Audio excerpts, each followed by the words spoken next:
हाय good morning dear student. आज के इस लेक्चर में हम लोग बात करेंगे class 12 biology English medium NCERT का आपका जो चैप्टर नंबर 10 है उसका next topic that is biogas production.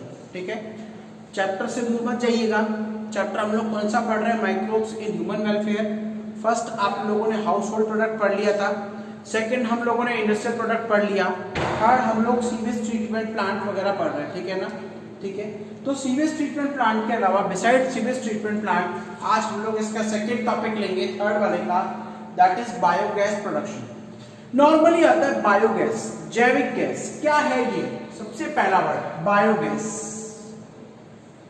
अब मेन मुद्दा तो यही है बेटा, क्योंकि हमें पढ़ना ही है। तो biogas is a mixture of, अब काफी बुक में आप लोगों को बायोगैस की जगह गोबर गैस भी मिलेगा। ये वर्ड अभी छोड़ दो, इसको हम लोग आगे पढ़ेंगे जब हम लोग धीरे धीरे थीसिस को पढ़ते हुए आते हैं तब पढ़ेंगे। ठीक है, तो बायोगैस जो है मिक्सचर ऑफ गैसेस। मिक्सचर का मतलब होता है सम्मिश्रण। ठीक है, मिक्सचर ऑफ गैसेस। लेकिन उसमें मेनली क्या है बेटा, यहाँ पर मैं स्टार बना रहा हूँ, ये एक 5 स्टार क्वेश्चन है। कई बार आता है क्वेश्चन ये कि बायोगैस के अंदर मेनली कौन सी गैस होती है? मीथेन। मेनली कौन सी होती है? मीथेन, यानी कि CH4। कौन सी गैस है बेटा? मीथेन। ठीक है, ठीक है। Produced by microbial activity. ये वर्ड बेटा माइक्रोबियल एक्टिविटी, माइक्रोबियल। अब ये क्या भाई, ये क्या बना है भाई? बायोगैस के अंदर मेनली मीथेन होती है जो माइक्रोब्स की एक्टिविटी, यानी कि जब रॉ मटेरियल है, ठीक है, रॉ मटेरियल के ऊपर माइक्रो ऑर्गेनिज्म अटैक करते हैं, देन उस केस में आपका क्या बनता है? मीथेन बनती है। ठीक है, microbial activity and used as a fuel, और उसे एक फ्यूल के तरह काम में लिया जाता है। फ्यूल क्या है? ईंधन। नॉर्मली अगर हम लोग बात करें बायोगैस की तो इसके यूजेस क्या क्या है बेटा? कुकिंग में काम आती है, लाइटिंग में काम आती है, ठीक है, गैस फ्यूल्स के अंदर काम में आती है। क्लियर है ना? तो biogas is a mixture of gases. Biogas क्या है? गैसेस का मिक्सचर है। मेनली CH4, जिसमें मेनली क्या होती है बेटा? मीथेन होती है। ठीक है, प्रोड्यूस्ड बाय माइक्रोबियल एक्टिविटी, जो किससे प्रोड्यूस हो रही है? माइक्रोबियल एक्टिविटी, यानी कि माइक्रोब्स की एक्टिविटी के थ्रू प्रोड्यूस हो रही है। And used as a fuel. पहली लाइन सबको समझ में आई, फर्स्ट लाइन सबको समझ में आई कि वो किसकी तरह काम में आ रही है? फ्यूल की तरह काम में आ रही है। अब second line is ultra important in the first line. ये बेटा और इंपॉर्टेंट है, इसको फिर मैं स्टार बना रहा हूं। ठीक है, biogas is a methane rich. Methane rich मतलब क्योंकि इसमें मीथेन का जो प्रोपोर्शन है, मीथेन का जो प्रोपोर्शन है वो क्या है? ज्यादा है। वो क्या है? ज्यादा है as compare to other gases. दूसरी गैसेस की तुलना में मीथेन का प्रोपोर्शन क्या है? अधिक है। तो मीथेन रिच गैस फ्यूल, आप लोगों को अगर नोट्स बनाने हैं तो आप नोट्स भी बना सकते हो इसके। ठीक है, methane rich gas fuel produced by anaerobic digestion. Anaerobic का मतलब है बेटा एब्सेंस ऑफ ऑक्सीजन, यानी कंडीशन कौन सी होगी? जिसमें ऑक्सीजन की सप्लाई क्या है? नहीं है। ठीक है, absence of oxygen. In short अगर हम लोग बात करें तो अब आपके माइंड में थोड़ा सा पिक्चर क्लियर हुआ होगा कि बायोगैस का जो प्रोडक्शन है बेटा वो किस में होता है? एनारोबिक डाइजेशन वाली, एनारोबिक रेस्पिरेशन की कंडीशन में होता है, यानी इसमें ऑक्सीजन का इन्वॉल्वमेंट क्या है? नहीं है। ऑक्सीजन का इन्वॉल्वमेंट क्या है? नहीं है। क्लियर है? तो produced by anaerobic digestion. Digestion होता है बेटा नॉर्मली ब्रेकडाउन ऑफ बायोमास। ठीक है, बायोमास को आपकी बुक में बायोमास की लिखा हुआ है, लेकिन मैंने यहां पर इसको डिटेल में बता दिया। सेलुलोजिक मटेरियल, यानी कि वो मटेरियल जिसमें सेलुलोज है। नॉर्मली बायोमास किससे मिलता है? प्लांट से मिलता है। प्लांट में क्या है? सेल्यूलोज। प्लांट में क्या है बेटा? सेल्यूलोज है। तो cellulosic material with the help of anaerobic bacteria. ठीक है, किसकी हेल्प से? Anaerobic bacteria and methanogens. Methanogens क्या है बेटा? अगर आपसे पूछा जाए व्हाट आर द मीथेनोजेंस, तो methanogens are methane producing bacteria. अच्छा, आप लोगों को मैं आप बताऊं एक बात, हालांकि आप लोग कहोगे सर हम जो 12th में आए तो हम लोगों को आप नीट की स्टडी कराने के बजाय 12th की कराने के बजाय आप 11th में क्यों ले जा रहे हो? आप लोगों ने क्लास 11th में चैप्टर नंबर 2 जब बायोलॉजिकल क्लासिफिकेशन पढ़ा था ठीक है, कौन सा बायोलॉजिकल क्लासिफिकेशन, उसमें आपने आर्की बैक्टीरिया पढ़ा था आर्की बैक्टीरिया, झूठ मत बोलिएगा, ठीक है, आर्की बैक्टीरिया। अब आर्की बैक्टीरिया के अंदर हम लोगों ने मीथेनोजेंस पढ़ाए थे, मीथेनोजेंस हम लोगों ने पढ़े थे। तो मीथेनोजेंस बेटा वही तो है जो मीथेन प्रोड्यूस करते हैं, और उनको क्या कंडीशन रिक्वायर्ड होती है, एनारोबिक कंडीशंस। तो बैक्टीरिया मीथेनोजेंस, अब ये क्या कर रहे हैं, नॉर्मली बेटा। अब इससे पहले वाले लेक्चर में हम लोगों ने पढ़ा था कि आप लोग क्या कर रहे हो, वेस्ट वाटर ट्रीटमेंट कर रहे हो। तो जो एनारोबिक स्लज है या एनारोबिक स्लज जो बन रहा है, यानी एनारोबिक डाइजेशन के बाद में स्लरी बाहर आ रही है, उसमें क्या है, मीथेनोजेंस बहुत मात्रा में, यानी कि वेरियस अमाउंट में या ह्यूज अमाउंट में पाए जाते हैं, ठीक है, एनारोबिक स्लज। एंड ये बेटा ये टॉपिक अब यहाँ से अल्ट्रा इंपॉर्टेंट है, क्योंकि काफी बार क्वेश्चन आता है, यहाँ पर गोबर गैस का नाम निकल के आएगा, ठीक है। सुनिएगा क्या है, methanogens are also found in rumen. Rumen बेटा आप लोगों का जो कैटल्स है ना, मवेशी, गाय भैंस वगैरह, ठीक है, उनके स्टमक का एक पार्ट है रूमेन, उस रूमेन में भी होता है, ठीक है। तो रूमेन में यानी कि part of cattle stomach, cattle के स्टमक में है, ठीक है। ये रूमेन में करता क्या है, रूमेन में इसी बैक्टीरिया बेटा, अब वो क्या कर रहा है, घास खा रहा है। तो घास में क्या है, सेलुलोज है। अब यहाँ पर दीज बैक्टीरिया यानी कि मीथेनोजेन कन्वर्ट कर रहा है, मैंने एरो का पॉइंट भी लगाया है, ठीक है, कन्वर्ट सेलुलोजिक मटेरियल, कौन से मटेरियल को बेटा, सेल्यूलोजिक मटेरियल को, किस मटेरियल को, सेल्यूलोजिक, यानी कि प्लांट का जो सेल वॉल का मटेरियल है उसको वो CH4 में कन्वर्ट कर देता है, ठीक है। कंडीशन कौन सी होगी, वही एनारोबिक कंडीशन होगी। कौन सी कंडीशन होगी, एनारोबिक। बाय रिलीजिंग, अब इसके अलावा कौन कौन सी गैस रिलीज करता है, CO2 और H2। याद रखिएगा बायोगैस के अंदर CH4 ही नहीं बनती, उसके अलावा साइड प्रोडक्ट में बनते हैं, ठीक है। अब ये रिलीज करना क्या है, it is important for the cattle nutrition, वो कैटल के न्यूट्रिशन के लिए बहुत रिक्वायर्ड है, बहुत जरूरी है। ये आपके एनसीईआरटी में लाइन एज इट इज दी हुई है, because it is also ultra important. And अब क्या करेगा भाई, डाइजेस्ट होगा, तो डाइजेस्ट होने के बाद जो अनडाइजेस्टेड मटेरियल है एंड प्रोड्यूस, अब वो बैक्टीरिया ही प्रोड्यूस कर रहा है कैटल एक्सक्रीटा, कैटल का जो वेस्ट है वो, कैटल का वेस्ट कॉल्ड गोबर, जिसे आप लोग क्या बोलते हो, गोबर, ठीक है, गोबर बोलते हो।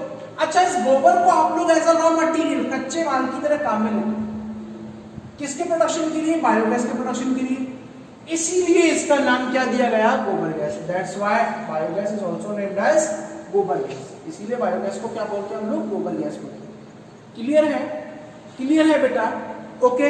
अब बात करते हैं बायोगैस के कंपोजिशन की, कि कंपोजिशन क्या है बायोगैस का। अब बायोगैस का बेटा कंपोजिशन क्या है, नॉर्मली आप लोग देखिएगा कंपोजिशन की अगर हम लोग बात करें तो इसमें 50 to 70%, कितना परसेंट, 50 to 70%, कितना परसेंट बेटा, 50 to 70% क्या होता है, CH4 मीथेन होता है। इसीलिए कॉमनली बायोगैस को आप लोग कंसिडरेबल करते हो, मीथेन को बायोगैस का नाम देते हो, क्योंकि ह्यूज अमाउंट में होता है मीथेन, ठीक है, लार्ज अमाउंट में मीथेन है, प्लस 30 to 40% CO2 होता है, क्लियर है। और ट्रेस होते हैं बेटा बहुत कम amount, small amount of nitrogen, hydrogen sulphide, H2S and H2, ये सारी गैसेस भी होती है, ठीक है, क्लियर है। अब रूमेन में उसने गोबर बनाया, गोबर से वो गैस बन गई, इसलिए उसको गोबर गैस बोलते हो, क्लियर है। अब क्या है बेटा, नाइट्रोजन, H2S और H2 से इसके अंदर एक्स्ट्रा एड होती है, CH4 और CO2 मेनली होती है।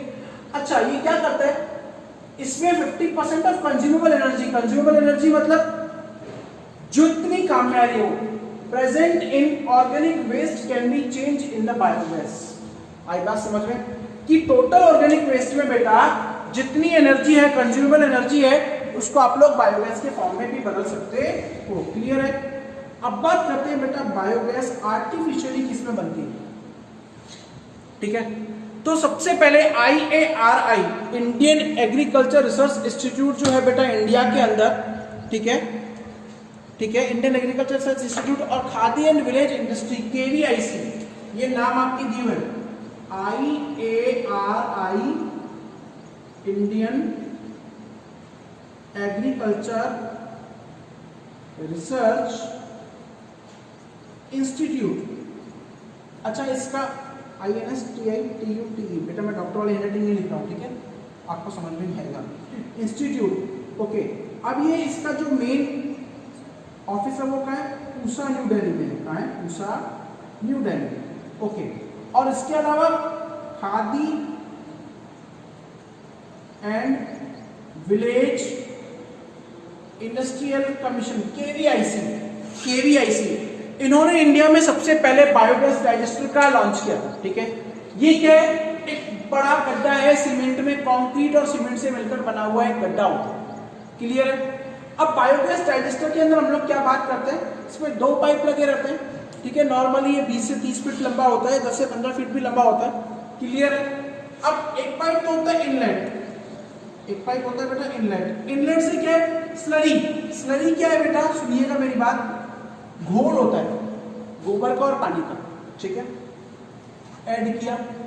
अब वहां पर जाने के बाद फंक्शनिंग कैसे होगी, सबसे पहले उसके ऊपर एनारोबिक बैक्टीरिया कन्वर्ट करेंगे उस स्लरी को, ऑर्गेनिक एसिड में कन्वर्ट करेंगे, फिर मिथेनोजेंस उसके ऊपर एक्ट करते हैं, और मिथेनोजेंस क्या करते हैं, उसको गैस में कन्वर्ट कर देते हैं।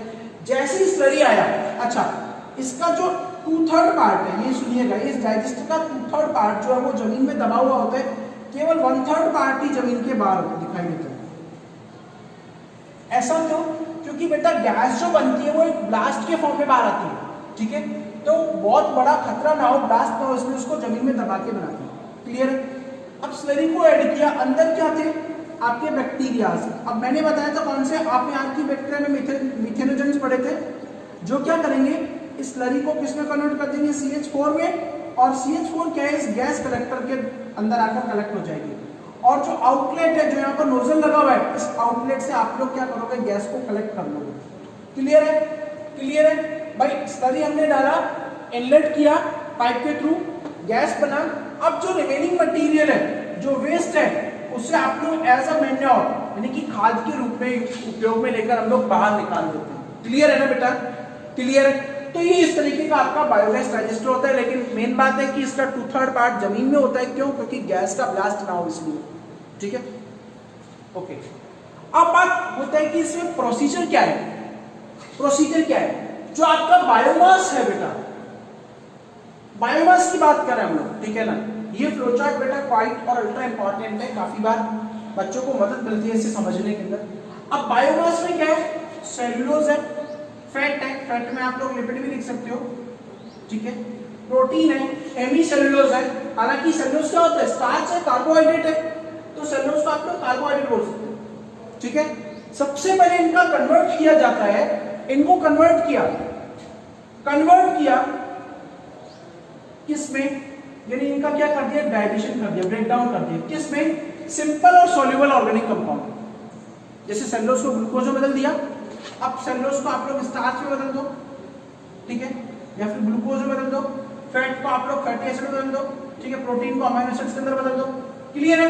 तो इनको मतलब सॉल्युबल कंपाउंड में सिंपल, इनकी जो मोनोमर यूनिट है, अब मोनोमर क्या है, सिंगल एक तरीके की यूनिट्स होती है, ठीक है, मोनोमर, तो मोनोमर यूनिट में कन्वर्ट कर दिया, पहला प्रोसेस, ठीक है। जो डाइजेस्टर के अंदर होता है वो भी ऐसा ही होता है। अब उसके बाद जो सॉल्युबल कंपाउंड है, उनके ऊपर फर्मेंटेटिव बैक्टीरिया काम करते हैं, जो किस कंडीशन में काम करते हैं, इन्हें आप लोग एनारोबिक बैक्टीरिया भी बोलते हो, जो एनारोबिक कंडीशन में काम करते हैं। कौन सी कंडीशन में काम कर रहे हैं, एनारोबिक कंडीशन में काम करते हैं, यानी absence of O2, absence of O2, ठीक है। अब ये एनारोबिक कंडीशन में इन्होंने काम किया, तो उन्होंने क्या किया, ऑर्गेनिक एसिड बनाए, कौन कौन सा, जैसे आप लोगों का एसिटिक एसिड बन गया, ठीक है, ओके, ठीक है। अब इन ऑर्गेनिक एसिड के ऊपर आपके बैक्टीरिया काम करते हैं मिथेनोजेंस, जो आर्कीबैक्टीरियल मिथेनोजेंस है, ठीक है। तो आर्कीबैक्टीरियल मिथेनोजेंस ने क्या किया, इन ऑर्गेनिक एसिड से आपका बायोगैस बनाया, CO2 H2O H2S, ये सब उसके साथ एक्स्ट्रा रिलीज हो गई। अब आता है, ठीक है, प्रोसीजर भी सब समझ में आ गया। बायोगैस का यूज क्या है, नॉर्मली कुकिंग में काम आता है, लाइटनिंग में काम आता है, एज अ गैसियस फ्यूल काम में आता है, व्हीकल में, ऑटोमोबाइल्स में भी यूज में हो रहा है आजकल, ठीक है ना। ओके, देन आज का ये टॉपिक हम लोगों का कंप्लीट हुआ। Okay, thank you.